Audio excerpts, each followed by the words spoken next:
L'affaire dite des financements libyens est une affaire hors norme, qui n'est pas comme les autres, parce que à la corruption s'ajoute aujourd'hui la guerre, dont nous documentons qu'elle a été déclenchée sur la foi d'un mensonge. En un mot, nous sommes face, je crois, à la plus grave affaire de la Ve République et même de celles qui l'ont précédée. Nous avons pu documenter en 6 ans d'enquête une histoire secrète des relations franco-libyennes qui est très loin de la légende officielle, où l'on découvre des compromissions financières faramineuses. C'est la corruption, des compromissions politiques. Rappelez-vous l'accueil de Mouammar Kadhafi à Paris en décembre 2010, un accueil somptueux, comme aucune démocratie ne l'a jamais offert à Mouammar Kadhafi. C'est une forme de remboursement symbolique de tout ce que M. Kadhafi a fait pour M.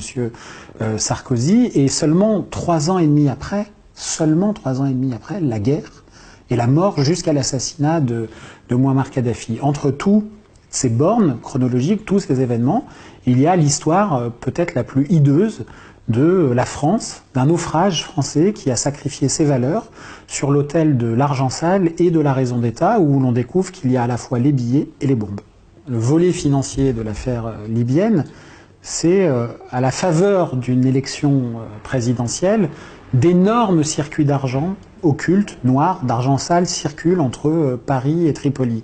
Ce qui est fou dans cette histoire, c'est qu'il n'y a pas un jet de corruption. Il y a des valises, il y a des virements qui passent par des comptes offshore dans des pays les plus opaques de la planète pour que les juges et les policiers aient le plus de mal à retrouver la traçabilité. Je vous donne un exemple qui est très bavard. Claude Guéant, qui était directeur de cabinet et directeur de campagne de Nicolas Sarkozy en 2007, le temps de la campagne électorale, nous le racontons dans le livre, a, dans le plus grand secret, ouvert une chambre forte à l'agence de la BNP Opéra. Il s'y est rendu 7 fois. Une chambre forte qui était tellement grande qu'on pouvait y rentrer debout. La chambre forte devait servir à protéger des discours de Nicolas Sarkozy, qui étaient en fait disponibles sur l'intranet de l'équipe de campagne. Parallèlement, on découvre que la campagne présidentielle a été un gisement d'espèces. Il y a eu énormément d'espèces pendant la campagne.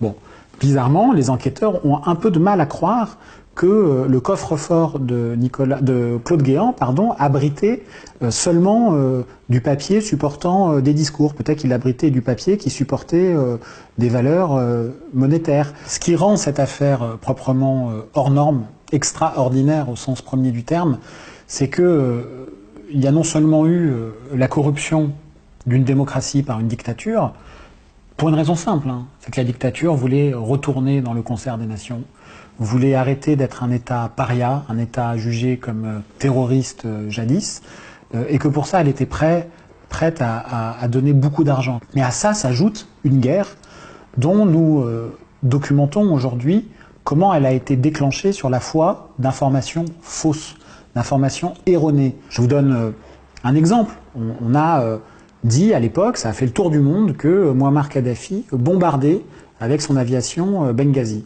Cette scène n'a jamais eu lieu. Cette scène n'existe pas. Mouammar Kadhafi, dans cette histoire, n'avait que 2 issues possibles, mort ou mort. Et c'est ce qui s'est passé.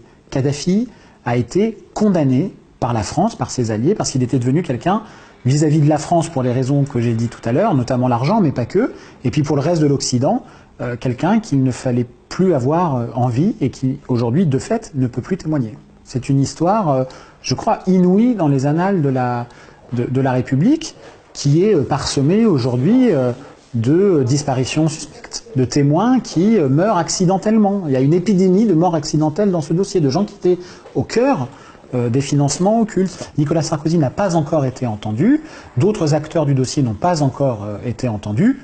L'avenir prend du temps parfois, a fortiori quand on a peu de moyens d'enquête dans l'institution judiciaire, et donc le dossier suit son cours.